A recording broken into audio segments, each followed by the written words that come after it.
Vampiros. Criaturas noturnas que atacam nossos medos mais profundos no limite entre a vida e a morte. Ficção e fantasia moldaram nossa percepção desses perseguidores noturnos. Mas qual a verdade por trás do mito do vampiro? Os vampiros ficavam entre o incômodo e o perigo. Eles podiam azedar o leite das vacas, roubar sua ovelha, atacar fisicamente você ou sua família. Agora, a ciência forense e a medicina se uniram para expor os fatos por trás da ficção. As mudanças naturais da decomposição podem ser refletidas na aparência do vampiro, o morto-vivo. Eles provam que vampiros são muito mais que simples histórias de terror.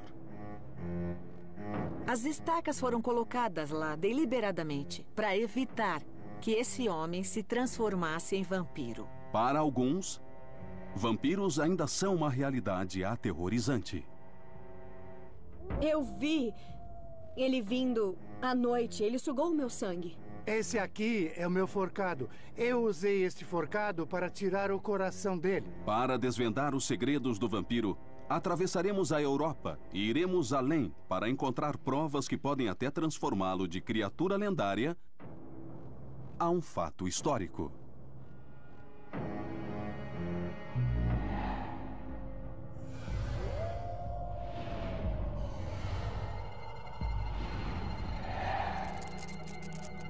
Ilha dos Vampiros. Em 1897, um navio misterioso flutuou lentamente até o porto Whitby, na costa leste da Inglaterra. Todos os tripulantes estavam desaparecidos ou mortos. Assim que o navio encalhou, um cachorro enorme pulou da proa, saiu correndo e saltou na areia como uma flecha em direção ao cemitério da igreja, onde desapareceu na escuridão que se intensificou, além do foco do holofote. Com essas palavras, o infame vampiro de Bram Stoker, Drácula, foi apresentado ao mundo e entrou na imaginação popular. Tudo sobre vampiros veio do Conde Drácula. A imagem típica do vampiro que nós conhecemos hoje. Mas qual a origem do conto de horror gótico de Stoker? E poderia haver uma pessoa de verdade por trás da sua criação? Vampiros existem em toda a cultura. Jiangxi, da China. O Yaramayahu, da Austrália. O Araspa, da Índia. O Jararaca, do Brasil. E as várias encarnações europeias como Estige, Strigoi, Vrikolacas, Morto-Vivo, Upir, Vampir, Dracul. Tais criaturas são anteriores à Bíblia e não foram somente mitos. Elas eram reais. Cadáveres reanimados que se alimentavam dos vivos para impedir a própria decomposição. Dan Jones é autor e historiador com interesse especial no retrato da sociedade sobre vampiros. Sempre houve histórias de vampiros na Europa, mas isso só vem à tona no século XVIII, quando o teólogo francês Calmet começou a montar um dossiê dos contos de vampiros, tentando desmascarar o mito do vampiro. Infelizmente, isso resultou na legitimidade das histórias de vampiro, porque foram relacionados a cientistas daquela época. Na virada do século XIX, o mito do vampiro começou a alimentar a literatura gótica. Daí vem Polidori, que começa a escrever o vampiro que serviu de modelo para Bram Stoker escrever Drácula. E sempre que histórias de vampiros são reinventadas, elas refletem as preocupações e aflições da sociedade que as reinventam. No século XX veio Nosferatu, com um toque de antissemitismo. Nos filmes de Hammer, as histórias de vampiros são mais sangrentas, mais violentas. Em entrevista com o vampiro, Jenny Rice, há uma tendência ao homossexualismo. E quando surge o Blade no final dos anos 90, tem uma característica high-tech futurista e, como disse, uma característica da sociedade. E vampiros fictícios continuam refletindo nossa moralidade atual. Se pensar no século XXI, nos filmes da saga Crepúsculo e nos livros, o vampiro é um geek, mas também tem uma história bonita, e isso é bem a moral do século XXI. E sem dúvida, Stoker pensou em mexer com a ética quando criou seu livro Drácula. Foi nesse cemitério que o conde deu a primeira mordida em Lucy Westbourne, uma virgem pura de 19 anos. E então ela se transforma em uma vampira sensual que aterroriza o norte de Londres, mordendo crianças. E Stoker usou essa mistura de sexo e escândalo deliberadamente para empolgar, assustar e chocar o seu público e, ao mesmo tempo, ajudar nas vendas do livro. Drácula de Bram Stoker é tão famoso que não sai de circulação há mais de um século. Contudo, diferente do Conde de Stoker, os vampiros verdadeiros da história não eram cavalheiros carismáticos de capa preta, olhar fascinante e a preferência por mulheres jovens e atraentes. Os vampiros do folclore grego não eram glamurosos como os vampiros de Hollywood. Eles eram cadáveres inchados que espalhavam várias doenças. Ninguém ficaria deslumbrado com um camponês do Mediterrâneo deformado e babando enquanto arrancava pedaços do seu peito. Descobertas recentes em uma pequena ilha grega revelaram quem essas criaturas realmente eram. E por que ficaram assim? O professor Hector Williams tem conduzido pesquisas arqueológicas na ilha grega de Lesbos por mais de 30 anos.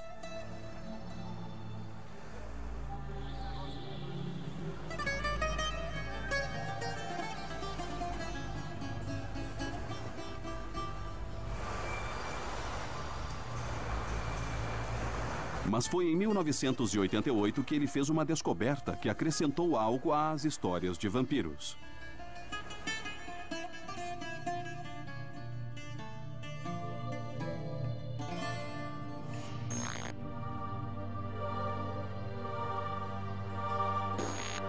Estou em cima da muralha antiga da cidade de Mytilene.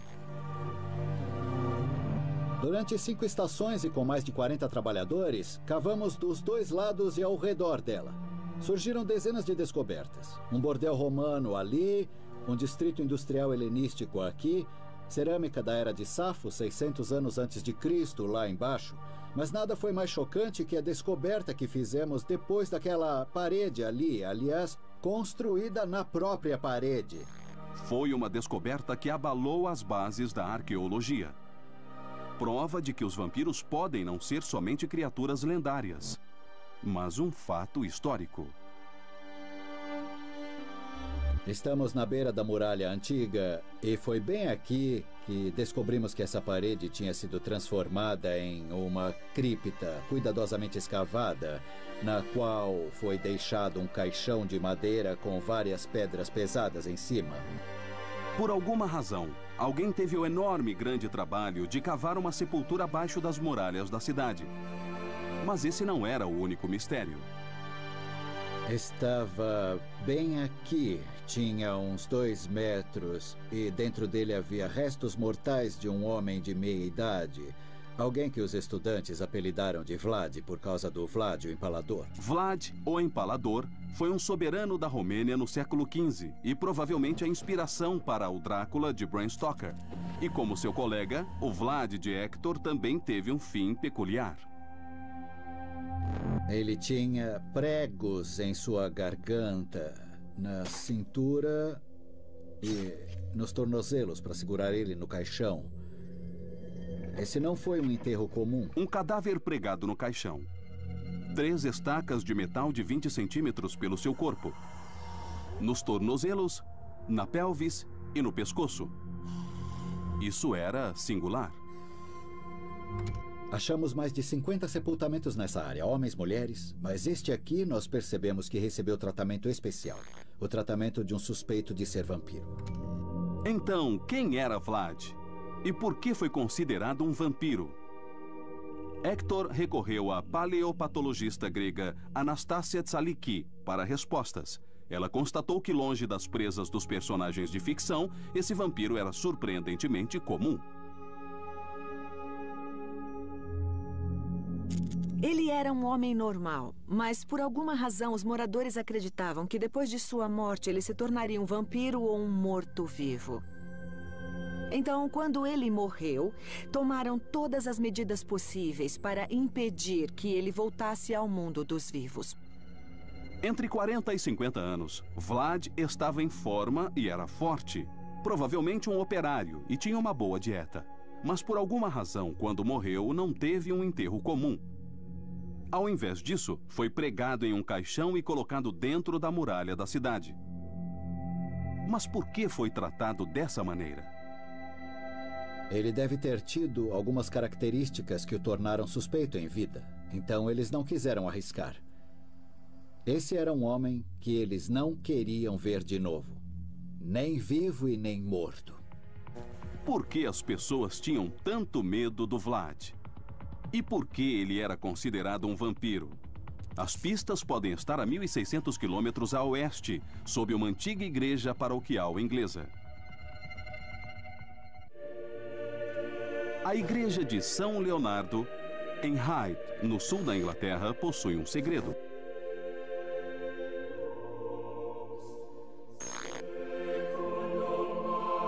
A paleopatologista Anastasia Tsalik veio até aqui não para se maravilhar com seus belos vitrais. A proteção do mais alto acaba com qualquer pesadelo, mas para visitar um espaço clandestino abaixo da capela.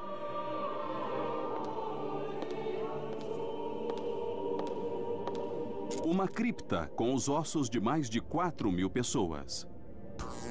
Um lugar que pode guardar pistas da origem da crença em vampiros. Existem muitas teorias sobre quem eram essas pessoas. Alguns dizem que eram vítimas de grandes batalhas, outros que eram vítimas da peste negra.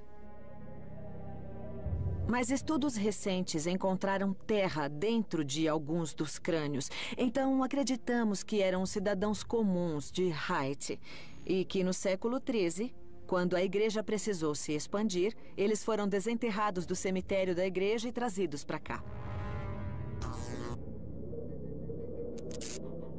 Não tem nada de estranho nisso. Criptas como essa existem em toda a Europa. E não era raro desenterrar os ossos e colocar em ossários ou em criptas. 65 quilômetros ao sul de Praga, na República Tcheca, a Igreja de Todos os Santos, na cidade de Kutná Hora, levou a ideia da cripta de ossos ao extremo.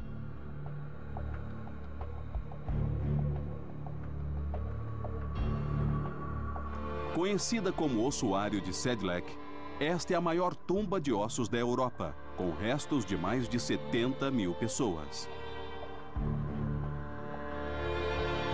Tudo começou com uma simples pilha de ossos desenterrados do cemitério, como os de Hythe, quando a igreja foi ampliada no século XIV. Mas, na década de 1870, ela adotou esse visual gótico e macabro.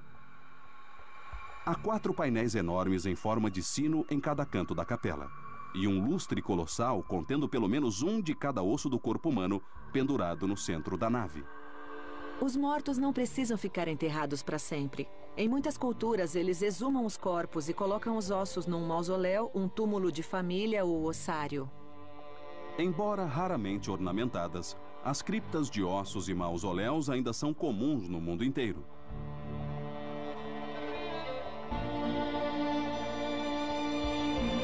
Minha família tem a própria sepultura em uma pequena ilha na Grécia.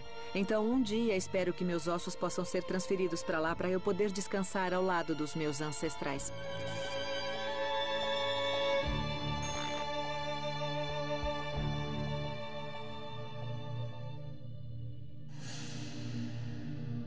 De volta a Lesbos, Hector Williams visita um cemitério moderno para ver se a prática de transferência de ossos poderia explicar a antiga crença grega em vampiros. A placa do cemitério local diz: devido ao tamanho reduzido do segundo cemitério de Mitilene, pedimos que os parentes dos falecidos façam a exumação do corpo em tempo hábil 3 anos após a sua morte. Mesmo hoje, ossos são exumados para liberar espaço para novos enterros. Estamos aqui numa sepultura moderna, no cemitério, na qual um corpo logo será exumado, colocado em uma caixa e transferido para o ossuário. Dá para ver uma parte do osso da perna saindo do chão. Tem a espinha dorsal aqui. Tem uma parte da costela logo ali. Ainda tem um pouco de carne. E lá, bem visível no fim do túmulo, está o crânio. Então, será que a familiaridade com os restos dos mortos levaram à crença no morto-vivo? Os problemas começavam quando algo inesperado acontecia. Por exemplo, quando os moradores desenterravam os corpos para transferir os ossos e, ao invés de encontrarem esqueleto, eles se deparavam com um cadáver inteiro. Para eles só havia duas explicações. Ou era o corpo de um santo, ou estavam lidando com o trabalho do demônio. E nesse caso, eles acreditavam que era um vampiro ou um morto-vivo. Mas há uma explicação mais natural para a demora na decomposição? A crença popular diz que o corpo irá se decompor logo após a morte. Mas, na verdade, isso está longe da realidade. O professor Richard Shepard é um dos principais patologistas do Reino Unido, um técnico forense e um verdadeiro perito. Ele até auxilia o governo britânico em mortes misteriosas.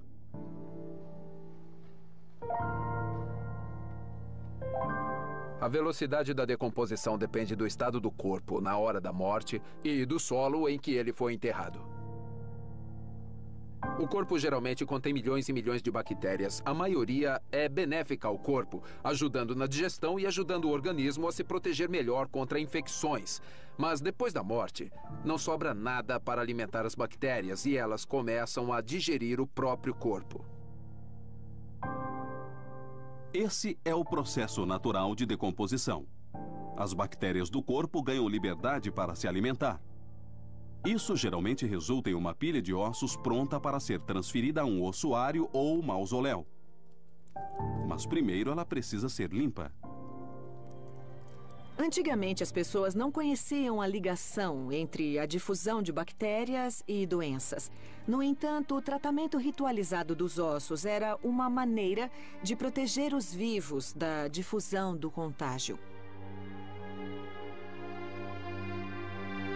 Lavar os ossos com vinho, por exemplo, é conhecido como desinfetante desde a época de Hipócrates, há 2.500 anos.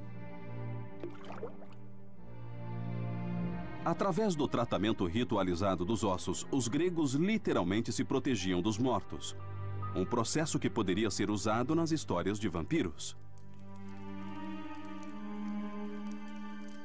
Em muitos lugares da Grécia, eles usavam vinho fervido e vinagre como defesa contra os vampiros ou mortos-vivos. E isso tem a ver com as propriedades desinfetantes dessas substâncias. E há outras características da decomposição que também podem contribuir com a ideia dos mortos-vivos. Às vezes, o cadáver pode até se mover dentro da sepultura. Uma coisa que acontece após a morte é o processo natural de rigor mortis, o enrijecimento dos músculos após a morte. Algumas pessoas acreditam que afeta o corpo permanentemente, mas não é verdade. É um processo temporário. E conforme o corpo relaxa, pode parecer que ele se move dentro do caixão, mas não há movimento, também por causa dos barulhos vindos do caixão. Isso pode dar a impressão de que os corpos estão voltando dos mortos. E até mesmo a aparência dos cadáveres pode retratar a de um vampiro. Após a morte, a pele seca, desidrata e encolhe um pouco. E isso dá a impressão de que a barba está crescendo no rosto. Formam bolhas e a superfície da pele pode descamar e se soltar. As unhas às vezes crescem consideravelmente e podem se curvar parecendo uma garra. E a impressão que dá é que o corpo ainda está vivo. O cabelo ainda cresce, as unhas ainda crescem. Então, não é surpresa que Hollywood tenha usado esses 3 sinais de decomposição: o crescimento da barba, as unhas longas e a pele macia, como marca da vida do vampiro depois da morte. O que se percebe nessas histórias de vampiro, principalmente com o sangue ao redor da boca, as bochechas rosadas e os corpos não se decompondo como deveriam de acordo com a ciência, é que isso vai além dos limites do que a ciência e a medicina, mesmo com todo o avanço, podem explicar. Acho que é um dos motivos, o principal motivo das pessoas ficarem tão loucas com histórias de vampiros. E quando enfiavam a estaca no coração, isso fazia os gases acumulados no corpo após a morte serem expelidos. O corpo soltava gases e certamente causava um suspiro. E claro que isso reforçava a crença de que o corpo estava vivo o tempo todo. Então, a ignorância do ciclo de decomposição do corpo quando transferiam os restos ao ossuário ou ao mausoléu poderia fornecer evidências de que vampiros eram reais. Isso justificaria as estacas pelo corpo de Vlad na ilha de Lesbos?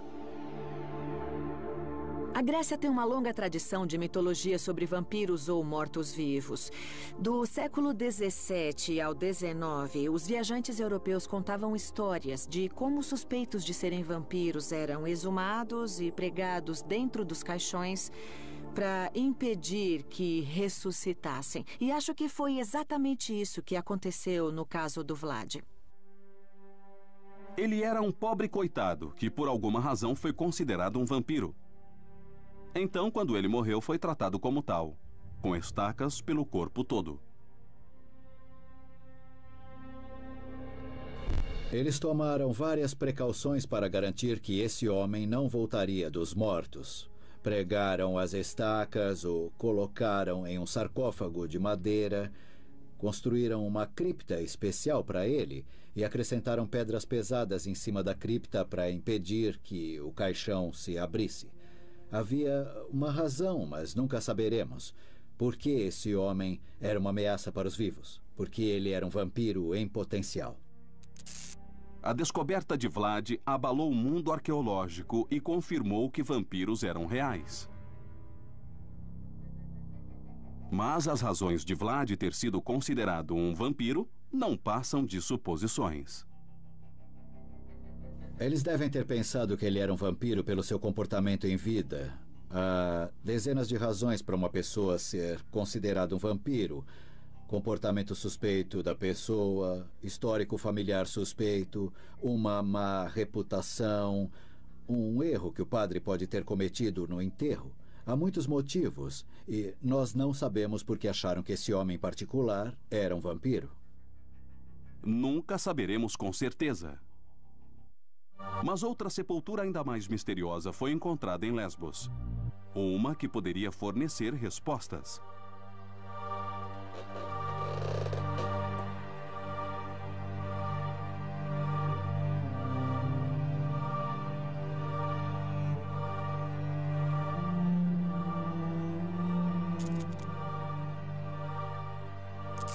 Na virada do século XXI, ao lado da pequena igreja de Taxiarkis, acima da sepultura do Vlad nas muralhas de Mitilene, um segundo túmulo misterioso foi descoberto. Um que pode explicar por que as pessoas eram consideradas vampiros. Em 1999, uma equipe do Serviço Arqueológico Grego estava restaurando uma capela medieval. Eles cavavam uma vala ao redor dela e apareceu uma série de sepulturas descendo a colina.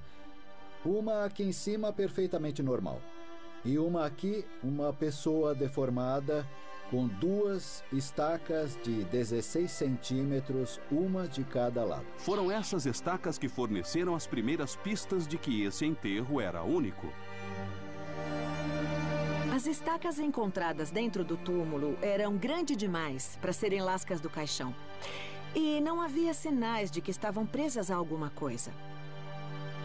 Então, eu acredito que foram colocadas lá deliberadamente como medida preventiva para evitar que esse homem se transformasse em um vampiro. Assim como Vlad, que foi tratado como vampiro depois de morto, com estacas pelo corpo todo, aqui jazia um homem que supostamente também se levantaria. Então, por que os moradores não foram adiante com as ações necessárias, atravessando com a estaca durante o funeral? Eles não arriscaram, então envolveram ele numa mortalha, enterraram em até 24 horas após a morte, de maneira cristã, virado para o leste para o julgamento final. Como precaução, colocaram essas 2 estacas ao lado dele. Mas por que não o atravessaram com elas para prendê-lo, nós nunca saberemos. Mas elas estavam lá. E a intenção era, achamos, agir como talismãs para mantê-lo no túmulo. Enquanto a natureza verdadeira do vampiro de Taxiarchis permanece incerta, uma descoberta do outro lado do mundo pode revelar o propósito dessas estacas talismãs.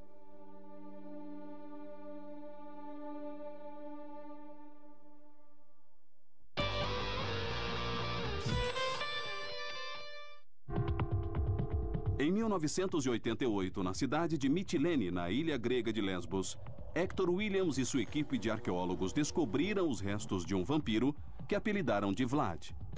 Seu corpo estava pregado no túmulo.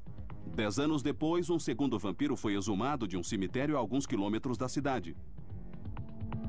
Essas 2 descobertas ajudaram a promover os vampiros da Europa Oriental de seres míticos a fato histórico. Mas antes de tudo, por que alguém é considerado vampiro? As pistas podem estar do outro lado do mundo.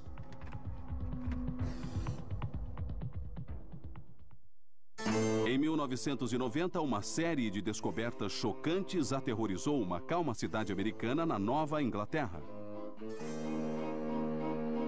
Arqueólogos trabalhando em um campo de cascalho encontraram uma necrópole datada de quase 300 anos da época da Revolução Americana. O cemitério continha restos de uma família inteira, mas uma sepultura se diferenciava. Com as iniciais JB na tampa, quando os arqueólogos abriram o caixão, viram que os ossos foram reorganizados com o crânio e 2 ossos em cruz. Poderia ser um pirata ou haveria uma explicação mais surpreendente?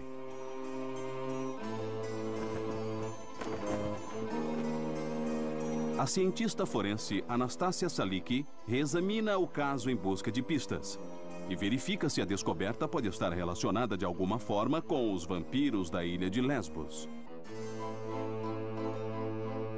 Quando os ossos foram examinados da primeira vez, ficou claro que havia uma série de lesões. A aparência, a distribuição e o local das lesões indicavam uma doença, a tuberculose, também conhecida como TB. Então, a doença teria se espalhado pelos pulmões do homem até a caixa torácica. E é quase certo que foi isso que o matou.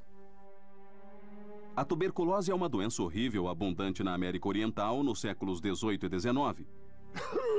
Período que coincide com o grande número de atividade vampiresca. Então, poderia haver uma ligação entre a tuberculose e os vampiros? Há vários sintomas da tuberculose que podem ser ligados com o vampirismo, por exemplo. A conjuntivite, os olhos vermelhos e inflamados, e pessoas com isso geralmente evitam luz solar intensa. Ou a palidez da pele associada à anemia da doença. Ou o pulso fino e fraco, que é associado à debilidade da tuberculose. É claro, o fato das pessoas com tuberculose frequentemente tossirem sangue. Então, sim, acho que é um argumento que liga os sintomas da tuberculose, também conhecida como consumição, com as características do vampirismo. E essas doenças são altamente contagiosas, então elas permanecem dentro do grupo familiar. Então, quando um membro da família morria, era bem provável que outros membros da família morreriam depois. Quem era infectado perdia a saúde lentamente. Então parecia que a vida dessa pessoa estava sendo drenada e que eles estavam atrofiando.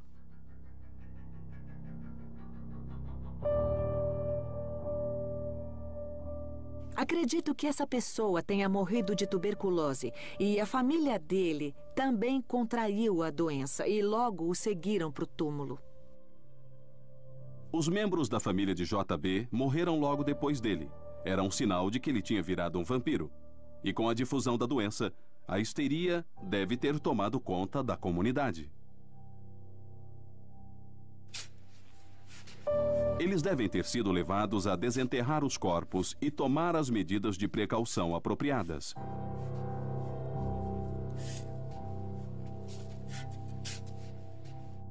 E provavelmente houve mais indicadores de atividade de vampiros devido ao volume de pessoas morrendo naquela época.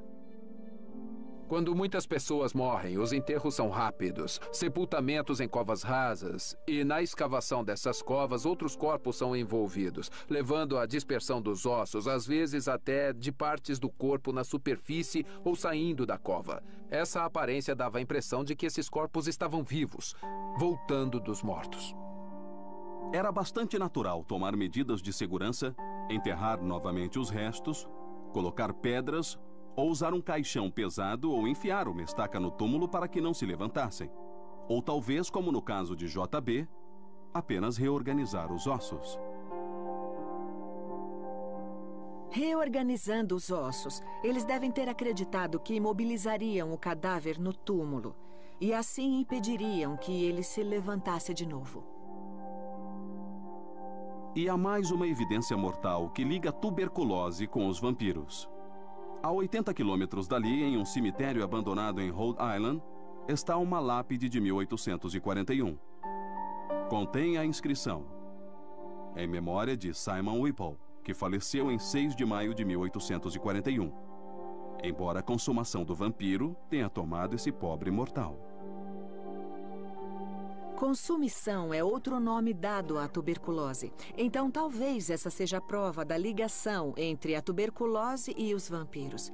Na Nova Inglaterra, pelo menos. E a ligação foi feita até na literatura popular da época. François-Marie Arouet, mais conhecido como Voltaire, foi um dos grandes pensadores do iluminismo no século XVIII. Ele escreveu em seu dicionário filosófico que vampiros eram cadáveres que saíam de suas covas à noite para sugar o sangue dos vivos, pelo pescoço ou pelo estômago. E depois voltavam para o cemitério. As pessoas que eram mordidas ficavam fracas, pálidas e caíam na consumição, enquanto os cadáveres sugadores ficavam grandes, rosados e desfrutavam de um apetite excelente. Prova de que antigamente, quando o entendimento sobre doenças e enfermidades era limitado, a superstição dominava as mentes temerosas. Tudo bem para o século XVIII, mas estaria enganado se pensasse que a crença em vampiros não existisse mais. Em fevereiro de 2004, as autoridades foram chamadas até a pequena vila de Craiova, no sudoeste da Romênia, para investigar 6 pessoas que alegavam ter empalado o corpo de um aldeão, Tome Petra, porque, segundo eles, tinha se transformado em vampiro depois de sua morte.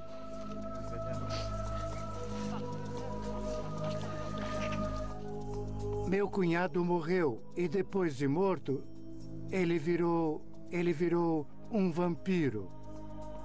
Os moradores acreditavam que Petra retornava da sepultura e se alimentava de seus parentes. Eu vi ele vindo na noite e ele me chamava, eu gritava e ele sugava o nosso sangue. Eu não conseguia parar de gritar. Os parentes estavam morrendo aos poucos. Eu tinha muita dor de estômago e era insuportável, e eu ficava amarela. Todos da vizinhança viram como eu me sentia mal à noite. Na sociedade eslávica, acredita-se que o espírito de uma pessoa fica por perto 40 dias após a morte. Então só tinha uma solução. 6 semanas depois do funeral, à meia-noite, a família de Petra foi até o cemitério e desenterrou o cadáver. A condição dele confirmou as piores suspeitas. Ele estava com as mãos do lado, assim, o pescoço rasgado, e a boca dele estava cheia de sangue. Um cadáver cheio de sangue. Um sinal verdadeiro de que Petra tinha se tornado um vampiro. O sangue tem um simbolismo em várias religiões. Beber o vinho simboliza o sangue de Jesus no cristianismo. Mas em outras religiões, beber o sangue significa ganhar poderes sobrenaturais. Então, a presença de sangue na boca deve ter sido muito assustadora. Os moradores agiram de acordo com suas crenças. Então, trabalhamos dentro da cova e fizemos tudo apropriadamente. Esse é o meu forcado. Eu usei o meu forcado para tirar o coração dele. Eu tirei o coração dele com o meu forcado. A gente sabe que quando morre, o coração do morto não deve ter sangue se não fosse um vampiro. Então, com certeza era um vampiro. Eu tenho certeza disso.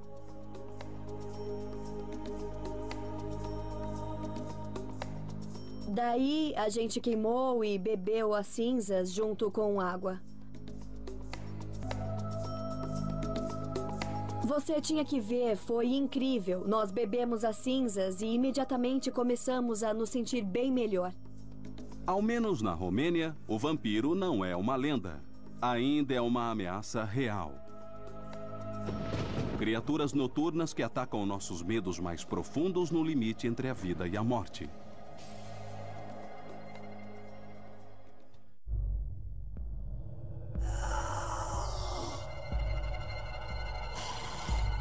Vampiros, entidades que sugam nossa vida. Criaturas da noite que espreitam no limite entre a vida e a morte. A medicina moderna pode explicar alguns casos de vampiro. Mas e o caso de Vlad e de outros vampiros da ilha de Lesbos? Anastácia Saliki examinou os restos do vampiro de Taxiarchis. Ela descobriu que ele não era uma pessoa normal como Vlad. A pessoa encontrada no túmulo de Taxiarchis tinha deformidades faciais graves, principalmente na área do nariz e no maxilar. Tinha evidência de doença, como as lesões no crânio, provavelmente infecção causada por um fungo no cérebro. Acho que esse homem era doente e deformado. Sabemos pelo folclore que pessoas com TB, raiva ou deformidades provavelmente viravam vampiros após a morte. E foi exatamente o que aconteceu nesse caso. A condição física deve ter feito as pessoas suspeitarem dele, somado ao comportamento ultrajante e ao comportamento estranho dele. A presença de estacas indica uma suspeita de morto-vivo. Então eles não arriscariam. Quando foi enterrado, colocaram as estacas, o cobriram e ele permaneceu assim até o outono de 1999, quando nós o descobrimos. Mas por que não cravaram as estacas nele como fizeram com Vlad, a descoberta anterior? Talvez tenha sentido nojo ou pensado que fosse suficiente deixá-las lá como se fossem guardiãs do túmulo. Temendo que ele ressuscitasse, os moradores deixaram as estacas de vampiro ao lado dele no caixão. Mas Anastácia acha que essas estacas também tinham um objeto prático. As estacas que estavam dentro do túmulo eram afiadas. E, conforme o corpo ia inchando durante a decomposição, eles furariam a carne e liberariam todos os gases internos. Liberando os gases formados durante a decomposição, os órgãos internos ficariam expostos e o cadáver teria secado. Isso acelerou a decomposição. Então, depois disso, se alguém desenterrasse o corpo, só encontraria ossos, e não um vampiro. E, para mim, isso mostra que os moradores não arriscaram.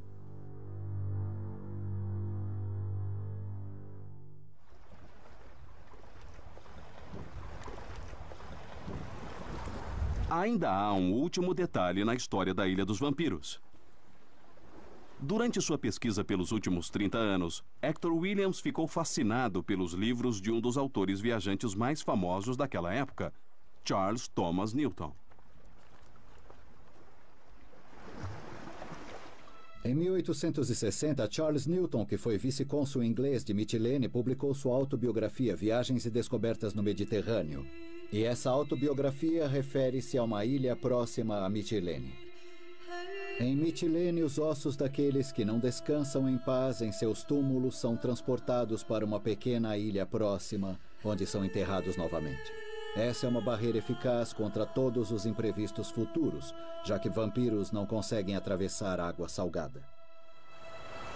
É uma pista intrigante. Um texto escrito de um autor respeitado falando sobre uma pequena ilha próxima a Mitilene que abriga não um, mas um cemitério inteiro de vampiros. Ainda bem que vampiros temem água salgada. No clássico romance gótico de Bram Stoker, Drácula, o conde vem da Transilvânia pelo mar, viajando em seu caixão com terra de onde vivia. E essa é uma tradição que Stoker pegou das histórias de vampiro da Europa Oriental, o fato do vampiro não passar pela água salgada. Em muitos lugares existe a crença de que vampiros e outros seres supernaturais não podem atravessar água salgada. Então, os moradores devem ter pensado que levar os cadáveres e enterrá-los em outra ilha seria mais do que suficiente para impedir os ataques de vampiro. Se os historiadores e os cientistas estiverem certos, então, em algum lugar do litoral de Lesbos fica a verdadeira Ilha dos Vampiros e o local do primeiro cemitério de vampiros do mundo.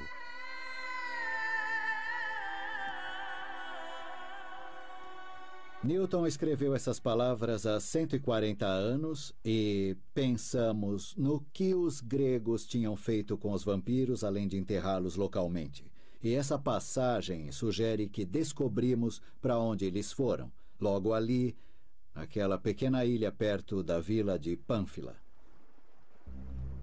Da praia, é quase impossível ver qualquer evidência de sepulturas. Então só há uma coisa a fazer. Hector vai tentar ver do céu.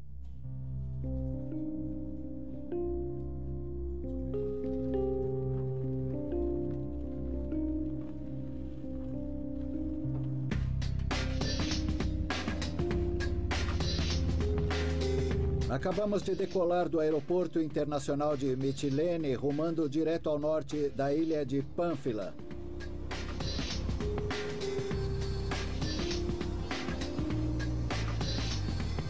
Estamos prestes a sobrevoar a ilha agora. As coisas vão começar a ficar interessantes. Vamos descer a uma altura de 500 pés, 150 metros. Pode balançar um pouco, mas desse jeito teremos uma boa visão da ilha.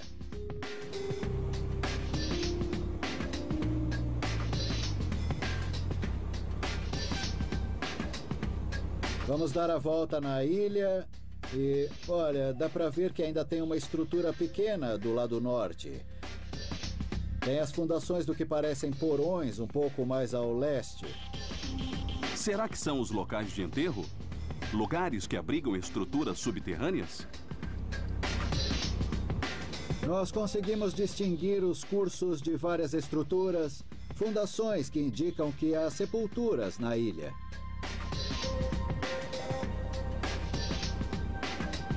Vale a pena voltar com o georradar para saber mais detalhes das sepulturas. Quem sabe o que ele vai encontrar? Por enquanto, Hector deve esperar, cheio de curiosidade reprimida por possivelmente ter descoberto algo inédito. Um cemitério de mortos-vivos. A verdadeira Ilha dos Vampiros.